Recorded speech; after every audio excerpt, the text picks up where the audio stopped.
আসসালামু আলাইকুম, আমার চ্যানেল কুকিং বাই মিতা আপনাদের সবাইকে স্বাগতম। যে প্রচণ্ড গরম পড়তে শুরু করেছে, এই গরমে ডাব নামটা শুনলেই কিন্তু কিছুটা শান্তি প্রশান্তি কাজ করে।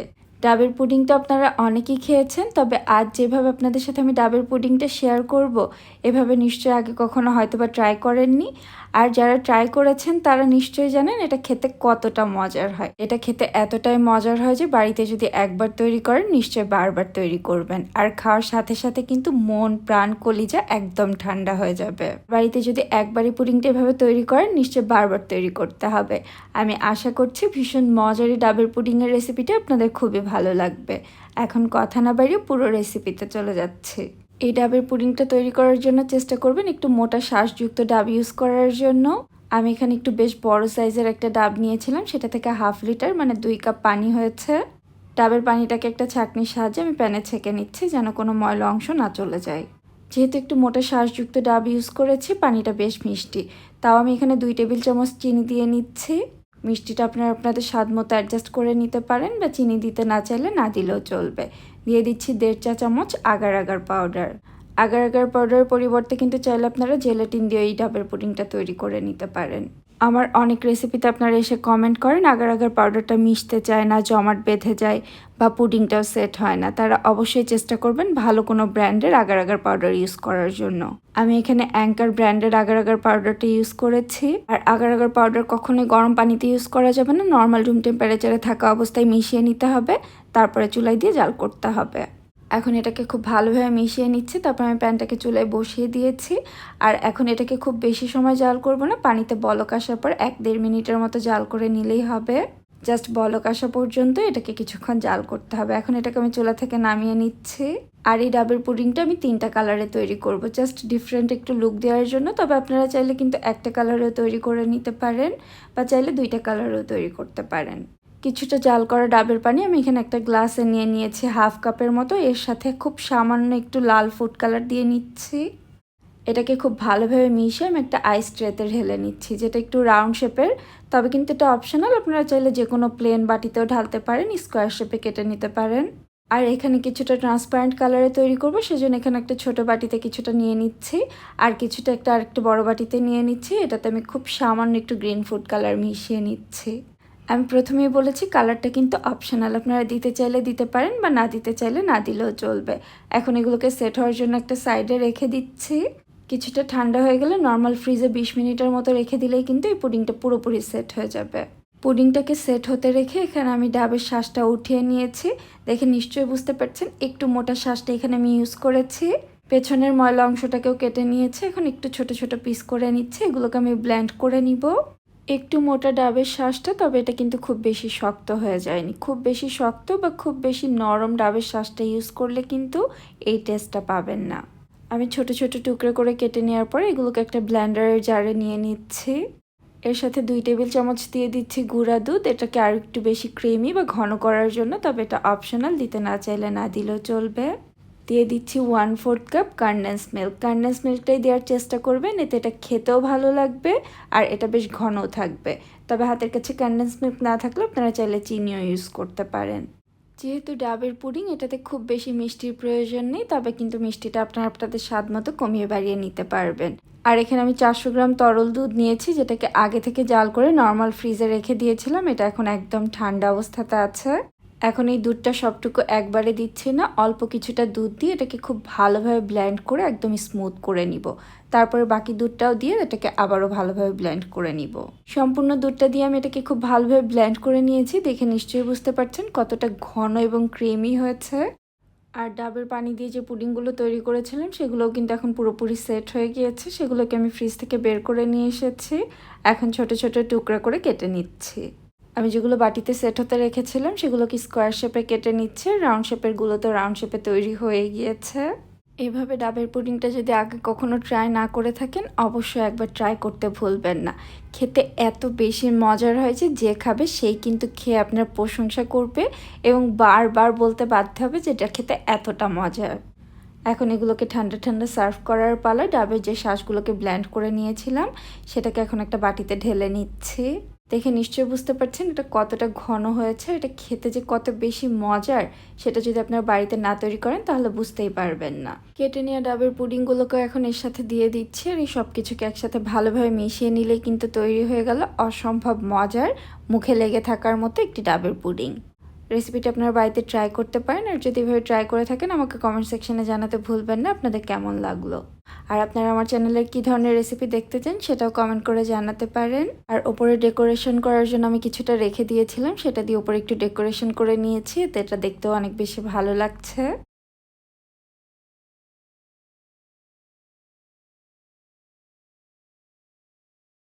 মন প্রাণ একদম ঠান্ডা হয়ে যায়। আজ আমি আপনাদের সাথে সেরকম একটি রেসিপি নিয়ে চলে এসেছি, ফল, সাবুদানা এবং দুধ দিয়ে অসম্ভব মজার একটি ডেজার্ট বা ড্রিঙ্ক রেসিপি। এটা শুধু খেতেই মজা না, তৈরি করে নেওয়াও খুবই সহজ। আর খুব অল্প সময়ে এটা আপনারা তৈরি করে ফ্রিজে রেখে দিতে পারেন। ছোট বড় সবাই খেয়েও খুশি হয়, আর সেটা স্বাস্থ্যকর হয়। আমি আশা করছি রেসিপিটা আপনাদের অনেক বেশি ভালো লাগবে। এখন প্রথমে সাবুদানাগুলো সেদ্ধ করে নিব। চুলায় একটা প্যানে বেশ খানিকটা পানি দিয়ে পানিতে বলক আসা পর্যন্ত অপেক্ষা করছি। পানিতে যখন বলক চলে এসেছে আমি এখানে 1 কাপের মতো নিয়ে নিয়েছি সাবুদানা। আপনারা চাইলে কিন্তু এখানে 1/2 কাপ সাবুদানা ইউজ করতে পারেন। সাবুদানাগুলোকে দেওয়ার সাথে সাথে এগুলোকে নেড়ে খুব ভালোভাবে মিশিয়ে নিচ্ছে। আর এটাকে এখন 10 থেকে 12 মিনিটের মতো সেদ্ধ করে নিব, চুলার আঁচটাকে মিডিয়াম লোতে রেখে। তবে মাঝে মাঝে এটাকে নেড়ে দিতে হবে, তা না হলে কিন্তু নিচে ধরে যেতে পারে। আর সাবুদানাগুলোকে ততক্ষণ সেদ্ধ করতে হবে যতক্ষণ না এটার কালারটা পুরোপুরি চেঞ্জ হয়ে ট্রান্সপারেন্ট হয়ে যায়। সাবুদানাগুলো সেদ্ধ হয়ে গিয়েছে, আমি একটু দেখিয়ে দিচ্ছি, দেখে নিশ্চয়ই বুঝতে পারছেন এটার কালারটা কিন্তু পুরোপুরি চেঞ্জ হয়ে গিয়েছে। এখন এটাকে চুলা থেকে নামিয়ে একটি স্ট্রেনারে ঢেলে নর্মাল রুম টেম্পারেচারে থাকা পানি দিয়ে ভালোভাবে ধুয়ে নিব। এতে সাবুদানাগুলি স্টিকি হয়ে যাবে না। সাবুদানার পানিটা ঝরতে রেখে এখানে চুলায় আমি আবার একটা প্যান বসিয়ে নিয়ে নিচ্ছি 2 কাপ মানে 1/2 লিটার তরল দুধ। এই দুধটা আগে থেকেই জাল করা, তবে আপনারা চাইলে কিন্তু এখানে কাঁচা দুধটাও জাল করে ইউজ করতে পারেন। এর সাথে আমি দিয়ে দিচ্ছি 1/4 কাপ গুঁড়া দুধ। গুঁড়া দুধটা দিলে এটা যেমন খেতে অনেক বেশি ভালো লাগবে, আর দুধটাও খুব দ্রুত ঘন হয়ে যাবে। এর সাথে দিয়ে দিয়েছি 1/4 কাপ চিনি। মিষ্টিটা চাইলে আপনারা কিছুটা কমিয়ে বাড়িয়ে এখানে ইউজ করতে পারবেন। যেহেতু এটাতে বিভিন্ন রকম ফল ইউজ করব, আমি চিনির পরিমাণটা একটু কমই রেখেছি। সবকিছুকে খুব ভালোভাবে মিশিয়ে আমি দুধটাকে অল্প কিছুক্ষণ জাল করে নিচ্ছি। যখন দুধে ভালোভাবে বলক চলে এসেছে এ পর্যায়ে এখানে একটা বাটিতে আমি 1/2 কাপ তরল দুধ নিয়েছি। এর সাথে দিয়ে দিচ্ছি 2 টেবিল চামচ কাস্টার্ড পাউডার।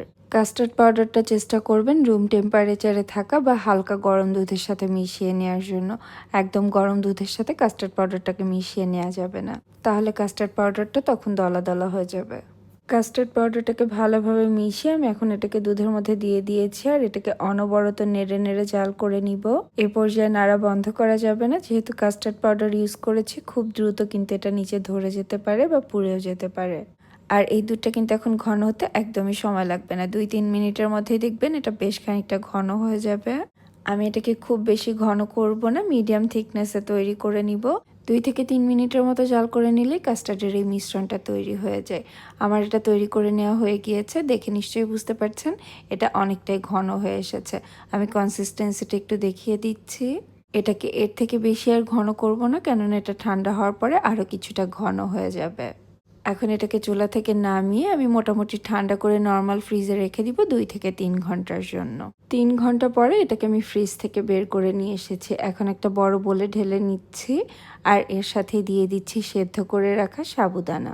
এখন এর সাথে আমি আমার পছন্দ মতো বা বাসায় যে ফলগুলো অ্যাভেলেবেল আছে সেই ফলগুলো অ্যাড করে নিচ্ছি। এখানে আপেল নিয়েছি, আঙ্গুর নিয়েছি, কলা, কিছুটা আম আর কিছুটা স্ট্রবেরি। সব কিছুই ছোট ছোট করে কেটে নিয়েছি, আর আপনারা আপনাদের পছন্দ মতো যে কোনো ফলই কিন্তু এখানে অ্যাড করতে পারেন, বা বাসায় যে ফলগুলো আছে সেগুলো অ্যাড করে নিতে পারেন। এই সব কিছুকে এখন একসাথে ভালোভাবে মিক্স করে নিলেই কিন্তু তৈরি হয়ে গেল অসম্ভব মজার সাবুদানার ফ্রুট কাস্টার্ড। এটাকে এখন আমি ঠান্ডা ঠান্ডা সার্ভ করব, সবাই খেয়ে অনেক বেশি খুশি হয়ে যাবে। আর একবার মুখে দেওয়ার সাথে সাথে সব ক্লান্তি চলে যাবে, মন প্রাণ একদম ঠান্ডা হয়ে যাবে। আর এটাতে যেহেতু দুধ, সাবুদানা, ফল ইউজ করা হয়েছে, ছোট বড় সবার জন্য এটা অনেক বেশি স্বাস্থ্যকর। আপনারা চাইলে কিন্তু কাস্টার্ডের মিশ্রণটা তৈরি করে ফ্রিজে রেখে দিতে পারেন। যখন প্রয়োজন হবে শুধুমাত্র ফল কেটে অ্যাড করে নিলেই হবে। আশা করছি আপনাদের অনেক বেশি ভালো লাগবে। আর যেহেতু গরমকাল আসছে, গরমকালে তো এটা মাস্ট ট্রাই একটা আইটেম। যদি এভাবে আপনারা রেসিপিটি ট্রাই করে থাকেন আমাকে কমেন্ট সেকশনে জানাতে ভুলবেন না আপনাদের কেমন লাগলো। আপনাদের সাথে আজ ঠান্ডা ঠান্ডা একটি শরবতের রেসিপি নিয়ে চলে এসেছি, যেটা খেলে মন প্রাণ দুটোই ঠান্ডা হয়ে যাবে। এখন যেহেতু তরমুজের সিজন, খুব ইজিলি কিন্তু আপনারা এই শরবতটা তৈরি করে নিতে পারবেন। খুবই অল্প সময় তৈরি করে নেওয়া যায় আর খেতেও কিন্তু অনেক বেশি রিফ্রেশিং। রেসিপিটি ট্রাই করতে পারেন, আশা করছি অনেক বেশি ভালো লাগবে। শরবত তৈরি করার জন্য প্রথমে এখানে আমি কিছুটা তোকমা দানা ভিজিয়ে রাখবো। আমি এখানে 1 চা চামচ তোকমা দানা নিয়েছি, সেটাকে কিছুটা পানি দিয়ে ভিজিয়ে রাখছি। 10 থেকে 15 মিনিটের মধ্যেই দেখবেন তোকমা দানাটা ফুলে ডাবলেরও বেশি হয়ে গিয়েছে। এখন এটাকে একটা সাইডে রেখে দিচ্ছি। যেহেতু তরমুজ দিয়ে শরবতটা তৈরি করছি, প্রথমে এখানে আমি তরমুজ নিয়ে নিয়েছি আর সেটাকে ছোট ছোট পিস করে কেটে নিচ্ছি। প্রথমে লম্বালম্বিভাবে কেটে তারপর আড়াআড়িভাবে কেটে এটাকে ছোট ছোট পিস করে নিচ্ছি আর আমি এটাকে অন্য একটা পাত্রে কেটে নিচ্ছি। এভাবে কেটে নিলে কিন্তু তরমুজের বিচিটাকে খুব ইজিলি আলাদা করে নেওয়া যায়। আর এখানে তরমুজের নির্দিষ্ট কোনো পরিমাপ নেই, আপনারা আপনাদের সুবিধা মতো বা স্বাদ মতো তরমুজের পরিমাণটা কমিয়ে বাড়িয়ে ইউজ করতে পারবেন। তরমুজটাকে কেটে একটা সাইডে রেখে দিয়েছি আর এখানে একটা বড় বোলে নিয়ে নিয়েছি 1/2 লিটার তরল দুধ। দুটো আগে থেকে জাল করে রেখেছিলাম, এখন রুম টেম্পারেচারে আছে। শরবতটা তৈরি করে ফ্রিজে রেখে তারপরে সার্ভ করব, সেজন্য এখানে রুম টেম্পারেচারে থাকা তরল দুধ নিয়েছি। আপনারা যদি তৈরি করে সাথে সাথে সার্ভ করতে চান সেক্ষেত্রে ফ্রিজের ঠান্ডা দুধটা ইউজ করতে পারেন, তাহলে শরবতটা সাথে সাথেই সার্ভ করতে পারবেন। আর এটাতে ফ্লেভার রান্নার জন্য দিয়ে দিচ্ছি 1/4 কাপ রো আফজা। রো আফজা দিলে এটাতে যেমন খুব সুন্দর একটা কালার আসে আর সুন্দর একটা ফ্লেভারও আসে। আপনারা চাইলে কিছুটা কমিয়ে বাড়িয়ে এখানে ইউজ করতে পারবেন। আর এর সাথে দিয়ে দিচ্ছি 1/4 কাপের মতো কনডেন্স মিল্ক। কনডেন্স মিল্ক হাতের কাছে না থাকলে চাইলে আপনারা চিনি ইউজ করতে পারেন, তবে কনডেন্স মিল্ক দিলে এটার টেস্ট যেমন অনেক বেশি ভালো আসে আর দুধটা পাতলাও হয়ে যায় না। আর এই কনডেন্স মিল্কটা আমার ঘরে তৈরি করা, চাইলে আপনারা ঘরে খুব ইজিলি এটা তৈরি করে নিতে পারবেন। এটার একটা রেসিপি আমার চ্যানেলে আছে, চাইলে দেখে নিতে পারবেন, লিঙ্ক ডেসক্রিপশন বক্সে দেওয়া থাকবে। দুধের মিশ্রণটা কিন্তু তৈরি হয়ে গিয়েছে, এটার মিষ্টিটা কম বেশি আপনারা আপনাদের স্বাদ মতো দিয়ে নিতে পারবেন। এখন কেটে রাখা তরমুজগুলো দিয়ে দিচ্ছি। এর সাথে দিয়ে দিচ্ছি ভিজিয়ে রাখা তোকমা দানা, সেটা কিন্তু এখন ফুলে বেশ অনেকটাই হয়ে গিয়েছে। আর এর সাথে কিছুটা পেস্তা বাদাম এবং কাঠবাদাম কুচিও দিয়ে দিচ্ছি। এতে শরবতটা যখন খাবেন এগুলো মুখে পড়লে খেতে অনেক বেশি ভালো লাগবে। তবে এটা অপশনাল, দিতে না চাইলে না দিলেও চলবে। এখন এই সব কিছুকে একসাথে খুব ভালোভাবে মিশিয়ে নিলেই কিন্তু তৈরি হয়ে গেল ভীষণ মজার ঠান্ডা ঠান্ডা রিফ্রেশিং শরবতের রেসিপি। এটাকে আপনারা মহাব্বতকে শরবত বলতে পারেন। এখন এটাকে কমপক্ষে 2 ঘন্টার জন্য নর্মাল ফ্রিজে রেখে ঠান্ডা করে তারপরে সার্ভ করব। আর সার্ভ করার সময় আমি বেশ খানিকটা আইস দিয়ে নিচ্ছি বা বরফ কুচি। বরফ কুচিটা কিন্তু আগেই দেওয়া যাবে না, তাহলে এটা গলে পানি হয়ে যাবে। যখন সার্ভ করবেন ঠিক তার আগ মুহূর্তেই বরফ কুচিটা দিয়ে সার্ভ করতে হবে। এরকম 1 গ্লাস ঠান্ডা ঠান্ডা শরবত পেলে যে কেউ কিন্তু অনেক বেশি খুশি হয়ে যাবে। রেসিপিটি যদি বাড়িতে ট্রাই করে থাকেন আমাকে কমেন্ট সেকশনে জানাতে ভুলবেন না আপনাদের কেমন লাগলো। আজ সাবুদানা দিয়ে একটা ড্রিঙ্ক বা ডেজার্টের রেসিপি আপনাদের সাথে শেয়ার করব, যেটা খাওয়ার সাথে সাথে কিন্তু মন একদম খুশি হয়ে যাবে। এই রেসিপিটি একবার হলেও ট্রাই করতে পারেন, সবাই একবার মুখে দেওয়ার সাথে সাথে আপনার প্রশংসা করতে বাধ্য হবে আর খেয়ে তাদের মন প্রাণ একদম ঠান্ডা হয়ে যাবে। তবে একবার তৈরি করলে কিন্তু এটা বারবার তৈরি করতে হবে, খেতে এতটাই মজার হয়। এটা নিয়ে আসলে আমার আর বলার কিছুই নেই, আপনারা একবার তৈরি করলেই বুঝতে পারবেন যেটা খেতে আসলে কতটা মজার হয়। যদি রেসিপিটি এভাবে একবার ট্রাই করেন আমি আশা করছি আপনারা খুশি হয়ে আমাকে একবার হলেও থ্যাংক ইউ বলে যাবেন। এখন আর কথা না বাড়িয়ে আমি পুরো রেসিপিতে চলে যাচ্ছি। প্রথমে সাবুদানাগুলো সেদ্ধ করে নিব। চুলায় একটা প্যানে বেশ খানিকটা পানি নিয়ে নিয়েছি আর পানিতে বলক আসা পর্যন্ত অপেক্ষা করছি। পানিতে যখন বলক চলে এসেছে আমি এখানে 1 কাপের মতো নিয়ে নিয়েছি সাবুদানা। আপনারা চাইলে কিন্তু এখানে 1/2 কাপ সাবুদানা ইউজ করতে পারেন। সাবুদানাগুলোকে দেওয়ার সাথে সাথে এগুলোকে নেড়ে খুব ভালোভাবে মিশিয়ে নিচ্ছে। আর এটাকে এখন 10 থেকে 12 মিনিটের মতো সেদ্ধ করে নিব, চুলার আঁচটাকে মিডিয়াম লোতে রেখে। তবে মাঝে মাঝে এটাকে নেড়ে দিতে হবে, তা না হলে কিন্তু নিচে ধরে যেতে পারে। আর সাবুদানাগুলোকে ততক্ষণ সেদ্ধ করতে হবে যতক্ষণ না এটার কালারটা পুরোপুরি চেঞ্জ হয়ে ট্রান্সপারেন্ট হয়ে যায়। সাবুদানাগুলো সেদ্ধ হয়ে গিয়েছে, আমি একটু দেখিয়ে দিচ্ছি, দেখে নিশ্চয়ই বুঝতে পারছেন এটার কালারটা কিন্তু পুরোপুরি চেঞ্জ হয়ে গিয়েছে। এখন এটাকে চুলা থেকে নামিয়ে একটি স্ট্রেনারে ঢেলে নর্মাল রুম টেম্পারেচারে থাকা পানি দিয়ে ভালোভাবে ধুয়ে নিব। এতে সাবুদানাগুলি স্টিকি হয়ে যাবে না। তারপরে এটার পানি ঝরতে দিয়ে এখন আমি ডাবের পুডিংটা তৈরি করে নিব। আমি এখানে একটু বেশ বড় সাইজের একটা ডাব নিয়েছিলাম, সেটা থেকে 1/2 লিটার মানে 2 কাপ পানি হয়েছে। পানিটাকে আমি একটা ছাঁকনির সাহায্যে ছেঁকে নিয়েছি, এতে ভেতরে কোনো ময়লা থাকলে সেটা বের হয়ে যাবে। যেহেতু একটু মোটা শাঁসযুক্ত ডাব ইউজ করেছি, পানিটা বেশ মিষ্টি, তাও আমি এখানে 2 টেবিল চামচ চিনি দিয়ে নিচ্ছি। মিষ্টিটা আপনারা আপনাদের স্বাদ মতো অ্যাডজাস্ট করে নিতে পারেন, বা চিনি দিতে না চাইলে না দিলেও চলবে। দিয়ে দিচ্ছি 1.5 চা চামচ agar agar powder. Agar agar পাউডারের পরিবর্তে কিন্তু চাইলে আপনারা জেলাটিন দিয়ে এই ডাবের পুডিংটা তৈরি করে নিতে পারেন। আমার অনেক রেসিপিতে আপনারা এসে কমেন্ট করেন আগার আগার পাউডারটা মিশতে চায় না, জমাট বেঁধে যায়, বা পুডিংটাও সেট হয় না। তারা অবশ্যই চেষ্টা করবেন ভালো কোনো ব্র্যান্ডের আগার আগার পাউডার ইউজ করার জন্য। আমি এখানে অ্যাঙ্কার ব্র্যান্ডের আগার আগার পাউডারটা ইউজ করেছি। আর আগার আগার পাউডার কখনোই গরম পানিতে ইউজ করা যাবে না, নর্মাল রুম টেম্পারেচারে থাকা অবস্থায় মিশিয়ে নিতে হবে, তারপরে চুলায় দিয়ে জাল করতে হবে। এখন এটাকে খুব ভালোভাবে মিশিয়ে নিচ্ছি, তারপর আমি প্যানটাকে চুলায় বসিয়ে দিয়েছি। আর এখন এটাকে খুব বেশি সময় জাল করব না, পানিতে বলক আসার পর 1-1.5 মিনিটের মতো জাল করে নিলেই হবে। জাস্ট বলক আসা পর্যন্ত এটাকে কিছুক্ষণ জাল করতে হবে। এখন এটাকে আমি চুলা থেকে নামিয়ে নিচ্ছি। আর যে বাটিতে ডাবের পুডিংটা সেট করবেন সেটাতে ডাবের পানিটা সাথে সাথে ঢেলে নিতে হবে, তা না হলে কিন্তু প্যানেই জমে যাবে। আমি এখানে একটা বাটিতে নিয়ে নিয়েছি। তারপরে কিছুটা ঠান্ডা হওয়ার পর নর্মাল ফ্রিজে 20 মিনিটের জন্য রেখে দিব, তাহলে এটা পুরোপুরি জমে যাবে। আর এর মাঝে আমি দুধের মালাইটা তৈরি করে নিব। এখানে একটা প্যানে নিয়ে নিচ্ছি 2 কাপ মানে 1/2 লিটার তরল দুধ। দুধটা আগে থেকেই জাল করা ছিল, এখন রুম টেম্পারেচারে আছে। এর সাথে দিয়ে দিচ্ছি 1/4 কাপ চিনি। মিষ্টিটা আপনারা আপনাদের স্বাদ মতো কমিয়ে বাড়ি এখানে ইউজ করতে পারবেন। 1/4 কাপ দিয়ে দিচ্ছি গুঁড়া দুধ। গুঁড়া দুধ দিলে কিন্তু এটা খেতেও যেমন অনেক বেশি ভালো লাগবে, দুধটা খুব দ্রুত ঘন হয়ে যাবে। 1.5 টেবিল চামচ দিয়ে দিচ্ছি কর্নফ্লাওয়ার। এখন এই সব কিছুকে একসাথে খুব ভালোভাবে নেড়ে মিশিয়ে নিচ্ছি। তারপর আমি প্যানটাকে চুলায় বসিয়ে দিয়েছি। যেহেতু গুঁড়া দুধ এবং কর্নফ্লাওয়ার ইউজ করেছি, এটা খুব বেশি সময় জাল করতে হবে না, বলক আসতে আসতেই দেখবেন এটা ঘন হতে শুরু করবে। তবে এটাকে খুব বেশি ঘন করব না, 2-3 মিনিট জাল করে নিলেই কিন্তু এটা তৈরি হয়ে যাবে। এখন এটাকে মোটামুটি অনবরত একটু নেড়ে নেড়ে জাল করতে হবে, যেহেতু এটাতে কর্নফ্লাওয়ার ইউজ করেছি, খুব দ্রুত কিন্তু এটা নিচে ধরে যেতে পারে। আমি এটাকে জাল করে নিয়েছি, দেখে নিশ্চয়ই বুঝতে পারছেন এটার কনসিস্টেন্সিটা। এটাকে এর থেকে বেশি আর ঘন করব না, কেননা এটা ঠান্ডা হওয়ার পরে আরও কিছুটা ঘন হয়ে যাবে। 20 মিনিট পরে আমি ডাবের পুডিংটাকে বের করে নিয়ে এসেছি। এটা কিন্তু পুরোপুরি সেট হয়ে গিয়েছে। এখন ছোট ছোট পিস করে কেটে নিচ্ছি। আপনারা আপনাদের সুবিধা মতো সাইজ এটাকে ছোট বড় করে কেটে নিতে পারেন।